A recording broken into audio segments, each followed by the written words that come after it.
میں دارالعلوم ندوۃ العلماء کے جواں سال استاد حضرت مولانا سید سلمان ندوی صاحب کو دعوت دوں گا کہ وہ تشریف لائیں اور اپنے خیالات کا اظہار کریں۔ للہ وکفا وسلام علی عباده الذین اصطفى اما بعد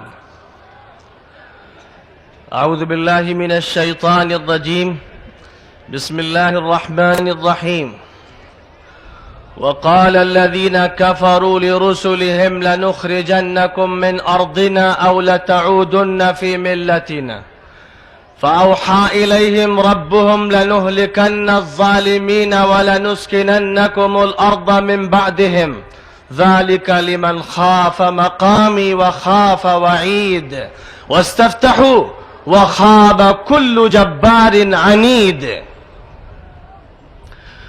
بزرگوں، دینی اور ایمانی اور انسانی بھائیوں،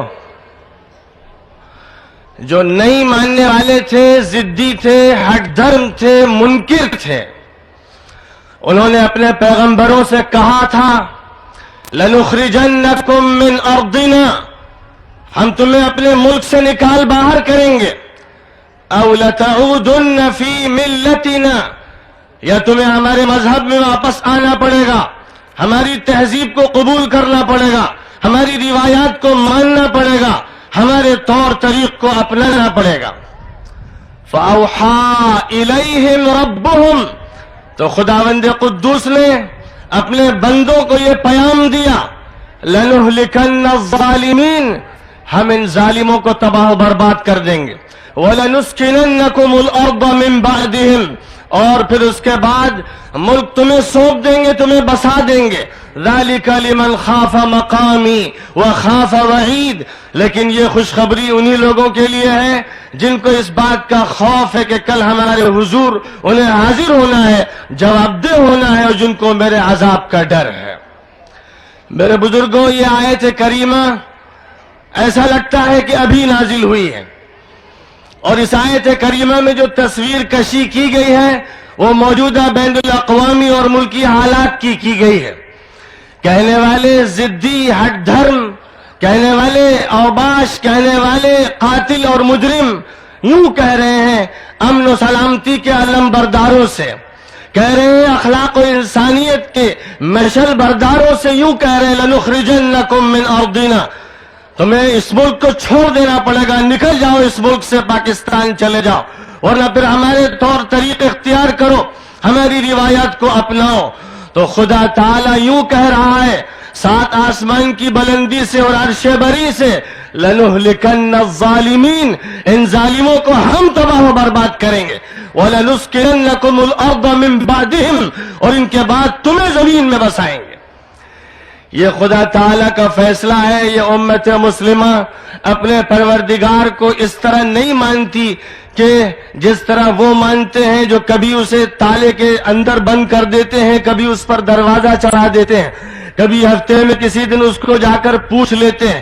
یہ امت مسلمہ اپنے پروردگار کو اس حیثیت سے مانتی ہے کہ وہی اس کائنات کا متصرف ہے، وہ واحد لا شریک لہ ہے۔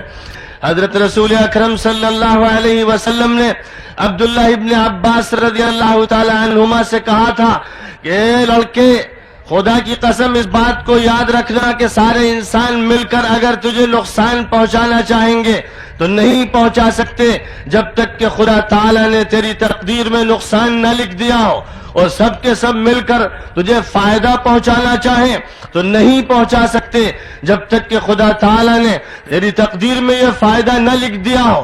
جس امت کا یہ یقین ہے، جس امت نے وحدانیت پر بھی یقین رکھا خدا تعالیٰ کی، اور جس امت نے رسول اکرم صلی اللہ علیہ وسلم کو ختم المرسلین تسلیم کیا، اور جس امت نے اسلامی شریعت کو آخری شریعت مانا، جس امت نے اس نظام کو آخری نظام مانا، اس امت کو دھمکیوں سے، طاقت سے، سیاست سے، مکر و فریب سے، سازش سے ڈرایا نہیں جا سکتا، اس لیے کہ یہ امت طاقت سے کبھی ڈرتی نہیں ہے، نہ ڈری ہے، نہ ڈر رہی ہے، نہ ڈرے گی۔ اس امت کو یہ یقین ہے کہ جو کچھ ہے وہ اللہ کے ہاتھ میں ہے، اور اللہ سارے انسانوں کا رب ہے، اور خدا تعالیٰ سارے انسانوں کا معبود ہے، اس پر سب سے پہلا یقین ہے. ایک یہ حقیقت ہے، اور اسی کے ساتھ ساتھ دوسری حقیقت یہ ہے کہ مثل الذین اتخذوا من دون اللہ اولیاء کمثل العنکبوت اتخذت بیتا وَإِنَّ أَوْهَنَ الْبُيُوتِ لَبَيْتُ الْعَنْكَبُوتِ لَوْ كَانُوا يَعْلَمُونَ. اللہ کو چھوڑ کر جو لوگ دوسرے سہارے پکڑے ہوئے ہیں، کسی سپر پاور کے دامن سے وابستہ ہیں، جن کی نگاہیں ہتھیاروں پر ہیں، افراد پر ہیں، اکثریت پر ہیں، ان کی مثال قرآن یوں بیان کرتا ہے کہ انہوں نے مکڑی کا ایک جالا بنایا ہے. ان کا گھر مکڑی کا ایک جالا ہے، وہ قلعہ نہیں ہے، قصر نہیں ہے، بلکہ مکڑی کا ایک جالا ہے جو جھاڑو کے ایک تنکے سے صاف کر دیا جائے گا. خدا تعالیٰ کی طاقت ایک طرف اور امریکہ کی طاقت ایک طرف، جو مکڑی کا ایک جالا ہے. اور جس طرح کمیونزم نے دم توڑ دیا، جس طرح انہوں نے مسلمانوں کا قتل عام کیا اور 70 سال اس طرح گزارے گئے کہ انہوں نے سلاخوں کے پیچھے انسانوں کو پھینکا، اور اس کے بعد وہ روٹیوں کو ترس کے رہ گئے اور ان کے بت سارے ٹوٹ گئے.